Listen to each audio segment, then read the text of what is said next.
You're a mum, you're a mum, you're a busy mum. Come listen to the Busy Mum podcast. Life hacks and inspiration for the busy modern mum.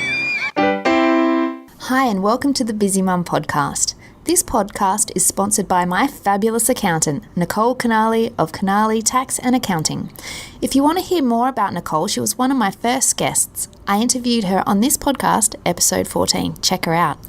Nicole is a great accountant and together with her team offers services such as data entry, bank recs, BAS for businesses, company tax returns and personal tax returns. She also has a great network of professionals around her and can help with all things financial. Give her a call on 1300 001 971 or email her at info@canalitaxaccounting.com.au. Now let's dive into that interview. Well, Maya, welcome to the Busy Mum podcast. How are you this morning? Good. Good. Good. Can you tell me a little bit about yourself and what you do in your business, and what your business is actually? Okay. First I'm a mum. I have two children, a daughter called Penilla. She's 10 and a half, and my son Ibsen, he is 7. My husband is from Norway. And that's a little bit about my business because FuelBox was created in Norway. Mm-hmm. And my husband actually knew the owner of FuelBox in Norway. They used to work together. So when I saw it one night on Facebook, I said to my husband, I just think this is just the most fantastic idea. And I had been a stay-at-home mum for 7 years and really wanted to do something. I couldn't go back to the kind of work that I was doing before. So I decided to bring FuelBox out to Australia.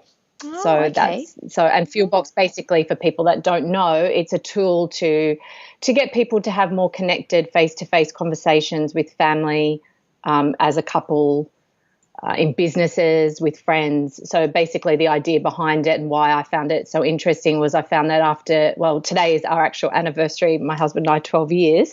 Congratulations. We were 9 years married at the time, and I just found that we were, not that there was anything wrong, but we were just not really communicating like we used to when we first met. We'd be, at the end of the day, put the kids to bed, we'd be on the couch, we'd be watching TV, he'd be on his iPad, I'd be on my phone, and that would be it pretty much every night. And It's not that we didn't want to talk to each other, but we just didn't. We just didn't really know. You just get really comfortable and you just don't and if you do talk, you talk about the kids or what you've got going on the weekend or who's got to do this and logistics, and you just sort of survive on those conversations. And I didn't really like that because I'm someone that needs to talk, and, it's really hard to say to someone, can we talk? And then your partner's kind of like, well, what do you want to talk about? And then sometimes it can just be a bit I'll see, and then so I just thought with FuelBox it just stimulates those conversations. It's got no agenda, so there's 10 different topics. You can grab a glass of wine and you can do it for half an hour. It's something so small that just reconnects you as a couple, just to get you talking about different things and actually asking questions that you might not ask on a day-to-day basis, but you actually might want to know about your partner, or things have changed. People change throughout the years and have different opinions and thoughts on things. So can you give me an example? That's the idea behind of question? Like the questions? Yeah. So there's all different categories. There's love and romance, work and career. There's I can't now. I've got it. I put you on the spot. Put me on the spot. That's all right. Oh, look, there's all different questions. I mean, there's, what is our strength as a couple? When do you feel most appreciated? What do you find romantic? What was the first thing you noticed about me? They're from the love and romance. Obviously, they're quite, You wouldn't be asking that to a work colleague, would you? No. The work, the team leadership and innovation boxes are very different. It's like, oops, I got the wrong box. No, each box is specific for, the family questions. Obviously, you can do with any family member, but, my kids love to do it. I mean, obviously they're 10 and 7, so they can read the cards and they understand how to answer the questions. Yeah. So that's very interesting. So that's the basic. that's the gist behind it. We just feel that, sort of our goal is that technology is fantastic and it has brought us closer together, but it's also brought us further apart because we find that we communicate more via text, email, on Facebook. That's how we communicate, and that we've lost a little bit of the art of communication, of actually sitting down and having conversation. You only have to go to a coffee shop to see that most people are with someone, but they're on their phone. I've seen that a lot, actually. And what I found, I communicate with my husband like on a daily basis. We work together, we live together, we raise kids together. We haven't got those types of questions to ask each other, but I find like we've got a good level of communication, but it always can be better. You can always do better. But when we go out to, say, a fancy place for dinner, they'll put you on a table so close to someone else that you can't have a private conversation. And I really don't like that way of dining. I like kind of more intimate, like we're on this giant table, right? Long, not long, it was like deep. So like he was sat on one side and I was sat on the other side, and we literally had to scream at each other. We ended up, it was like a booth on one side and a normal chair on the other side, but we ended up sitting next to each other, and everyone looked at us like, what are you doing? And it's like, well, we're out to dinner, we want to hear each other, and we want it to be intimate. And having a table that's a meter long, it's just not, it's not good. So we end up sitting next to each other. No, I get it. I totally get it. Yeah, I know. It's exactly like that. Yeah, and you pay a lot of money for these dinners as well, They're not like, $50. It's like the meal comes to like over $200 sometimes, and you're like, whoa. That's right. Jeez. So I'm just looking at your kids' names. They are not very Aussie names. How did you come up with them? My husband's Norwegian, like I said, and Pernilla is a very Scandinavian name. So in Sweden or Denmark or Norway, her name would be, it wouldn't be unusual. It's not common, but it's a name that you hear. And Ibsen, no, that's not a common name, because basically I studied theatre in New York and I love theatre, and there's a playwright, his name was Henrik Ibsen, he wrote The Doll's House, he's Norwegian, so I took his last name and made it my son's first name because I loved his plays, and he was Norwegian, so it worked. Yeah, that's very interesting. So and obviously we all have very unusual names. My name's Maya, it's kind of not so unusual now, but when my mum named me in the it was very unusual. It's like, how do you pronounce that? Why is there a J in there? Mia, I got all the names. So, so I wanted my kids to have, I shouldn't say that's terrible. Unusual names as well. I didn't want them to have an unusual name to be, to have the hassle, which they think they do now. But I just wanted them, I just wanted them to have names that were really different, had meaning. I guess I wanted them to have some of their heritage. You know what? I've named my kids a similar way, like not the first name, but the middle name is always like either my mum or my husband's mother's name. So like they can, I don't know, I just find it's important to have a little bit of the family history embedded in them somehow. So even though we're not close to our family.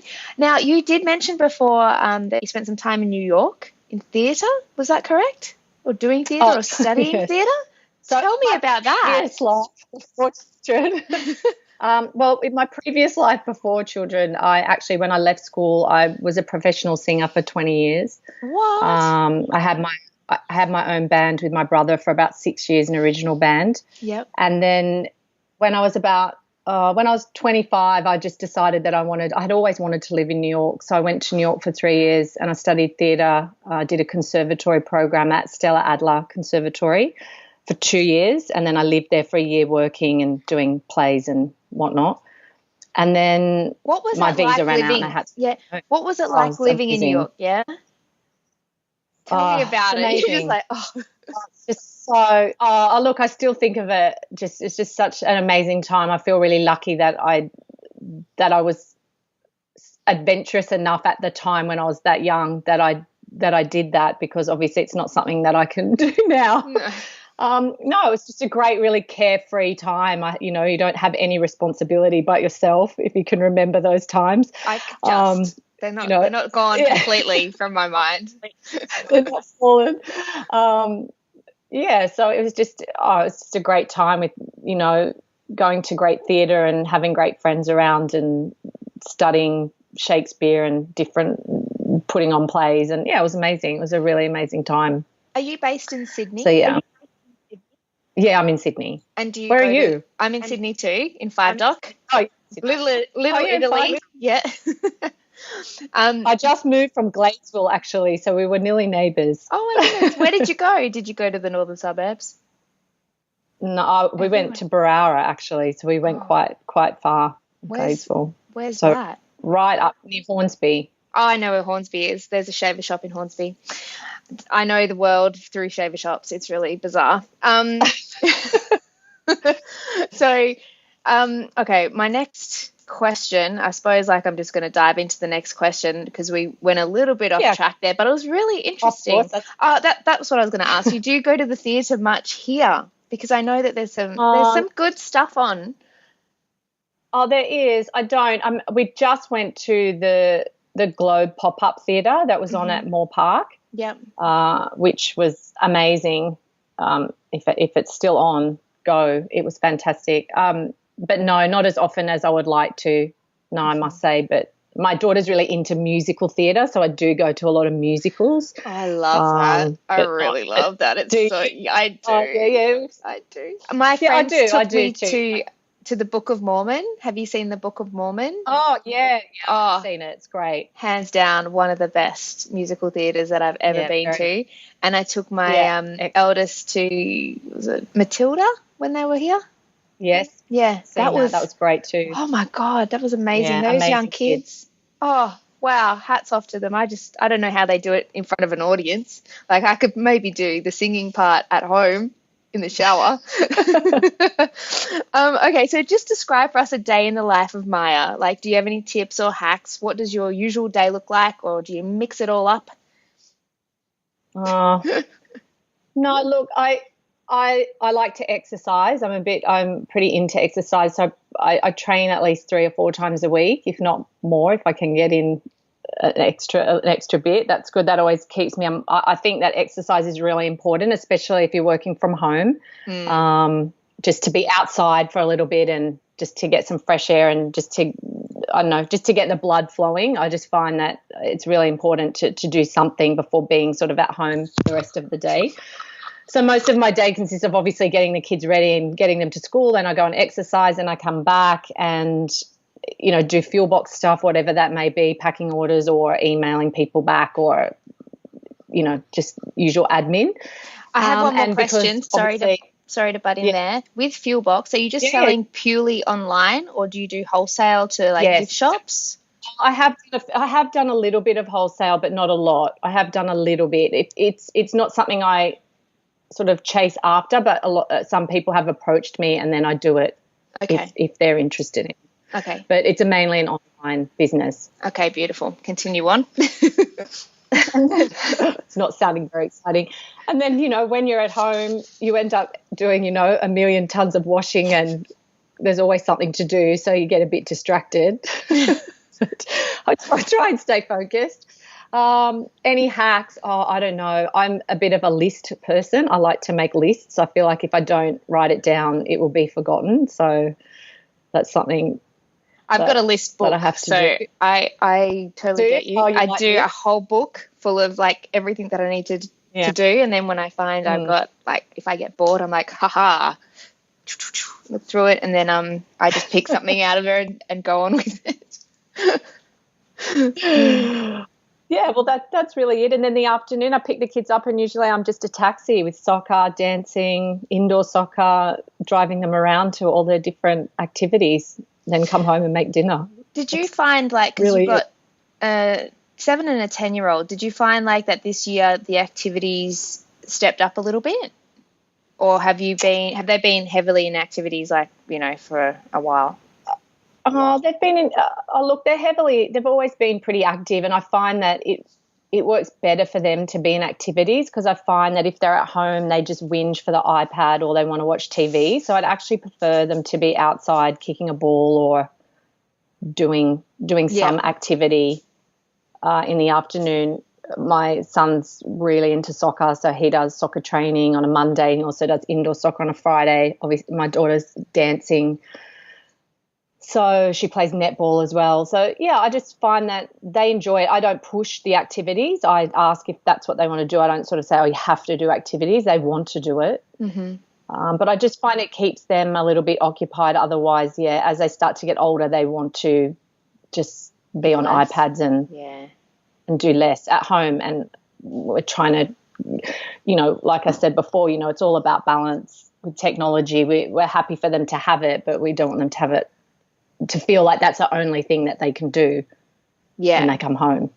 Yeah, my daughter said, I might sign up for this social media. I know I'm not 13 yet, but I reckon I could do it. And I said, no, you cannot do it. So how old is she? She's 9.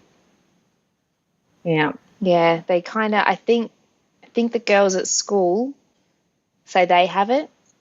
And then even if they don't have it, they say they have it. And then you get those conversations. So you would have had it. A lot of those conversations. Yeah. Oh, I've had it. We've had a lot of pressure about the phone. My daughter, everybody's got a phone, Mum. Everybody's got a phone. Well, not everybody does have a phone, but some girls do have a phone. And it's really hard to be the no parent, the parent that says, no, well, we don't feel that that's appropriate right now. Yeah, exactly. And it costs money. To get older. It costs money. And until they can get a job and actually pay for that phone, they just think it works, like magically. No, that's right. Well, we said to our daughter that when she goes to high school that she can have a phone because she actually has to catch it public transport to and from school, so she can have a phone then. But just to have a phone for no reason, just to play on, no. Yeah. So, think about when we went to school and we were catching public transport. We never had phones. They didn't exist. Our parents must have just gone, good luck, bye, and then worry the entire day. But we also, I don't know, I mean, I used to play outside every day, and go down to the park, which was at the end of our street, and I would never let my kids do that now. I know. Just go down the park. That's till 6 o'clock, till it was dinner time. I know the world's changed a little bit, hasn't it? Unfortunately, so I guess that's why. No, it is unfortunate. Yeah. It'd be good if you could just go back to it, back to the way that was. But I reckon in rural cities, you'd probably get away with it a little bit more than you would so in the Sydney city, especially in the western suburbs, I think. Well, maybe I'm not sure. And potentially there was still those kind of dangers even back then, but we just didn't really hear about it or know about it as much because social media didn't exist. Well, that's what I mean. It wasn't, people aren't saying, you see all these posts, oh, this girl was, talked to by a guy in the street, watch out, and it's in sort of a mum community page, whereas back then you might not have heard about anything like that. So you can't sort of think that those things never occurred. 30 years ago, but they now. So obviously they occurred, but our parents it just wasn't on their radar as much. They just assumed that we were all okay. Yeah, no, and, usually with RSL, other kids as well. Yeah. They're at the RSL having a drink. Oh, goodness. Maybe I'll just move on. So this is the next question. I have no segue for this question. Sorry about this. That's bad interviewing styles. What's the best advice you've received? In regards to just life or in regards to anything? I just ask this to every client and then customer, person that I interview. Personally, usually there's some words of wisdom maybe that they have, or also in business. I had one lady say always put profit first, when they're dealing in business, to have a look and see, is this transaction going to make me a profit? Because that's why I'm doing business. So that was one that I've heard. Well, I think it's not so much something that somebody's maybe advice that's given me, but it's something that I've always sort of lived by, is that you just have to do what you're passionate about. You have to follow the things that you want to do, not what people tell you to do. And I guess that's what I, say to my kids is that if it's something that you want to do, then you need to put, anything and everything into it. And anything's possible if you put your mind to it, and just to follow what feels good for you, not what, is dictated by society or what your friends tell you to do or what, that's just, that's the advice that I would give my kids. And that's the advice that I don't know where anyone ever said that to me, but it's just something that I've always lived by, I guess. I think you'll stick to it more if you're passionate about it. I think that's the key. Well, that's right. Exactly. There's no point in doing something that you're not passionate about, because then you're just going to get bored, like you say, and just give up. Yeah. Don't give up. Okay, sorry, break into song. Bit of musical theatre there in this, I love this episode. Oh, goodness. So musical theatre is like great, and that's a form of entertainment and stuff, but obviously you can't watch musical theatre every night. So where are you getting your entertainment each night? Are you doing the scroll, or? Yeah, I'm a Netflix girl. Netflix. We love a bit of Netflix in this house.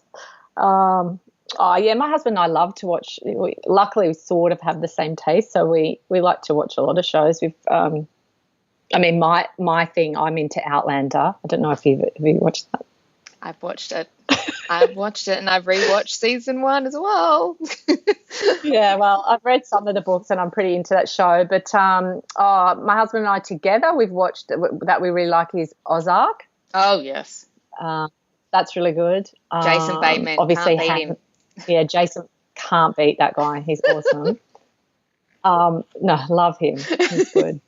A lot of women and it's funny because I've been watching a little bit. Do they? They do, yes. There's something about him. Yeah, I think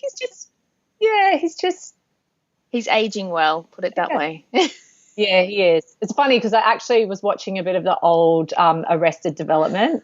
It's just funny to see him in that and then see him in Ozark, because it's kind of, very, very different. Have you seen him in Horrible Bosses with Jennifer Aniston? Yes. That's so funny. Yeah. Jennifer plays such a good role in that one. So good. Yeah. He's awesome. But we also I loved The Handmaid's Tale. Oh, that was confronting. To put it in but a I like word. confronting. Do you? Oh, I just... Yeah, confronting. I watch it, but... I like things that you walk away and you feel like a bit affected. I like that. Affected. Have you watched The Walking Dead? No, but is that it's zombies. What is that, like zombie? Oh, okay. Yeah, you'll get affected, trust me. Like, I just... but I don't want to be scared affected. Oh, okay. Well, don't watch it. Like to be emotionally affected. Emotionally affected. Not traumatized. I don't want to be traumatized now. But Handmaid's Tale was a bit traumatizing, I must say. That was a bit traumatizing. That book was on the year 12 syllabus for reading, because I was like, Ben, I know this story. I read this in year 12. Yeah, really? And no wonder I'm probably a little bit messed up, because when you read that as a teenager, you would have been 18. I guess you would have been 18. Oh no, I think I was 17 because I went to school in WA. Yeah. So okay. So I don't know. The schooling's a bit funny over there. Everything's a bit funny over there. Let's move on. Pretty heavy. I haven't. Okay. Oh no. Sorry, you continue. I was just going to say that. I guess the ideals around the story would have been quite. They're quite.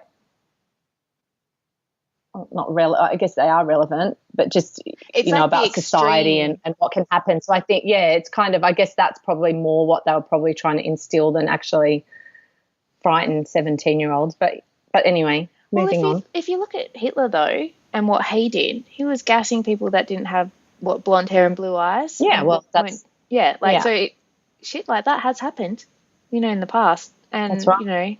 Past is, the history sometimes, history does repeat itself. Let's hope that part of history doesn't repeat itself. But, we haven't had a recession in a while, and we haven't had a war in a while either. So, yay for good times. Sorry, that got a bit deep then. So I'll just continue on with my lighthearted questions. What is your go-to dinner? What is my go-to dinner? Nice segue. I am killing it today. You You can't beat a spaghetti bolognese. Spaghetti bolognese is a staple in this house. If all else fails, it's spaghetti bolognese.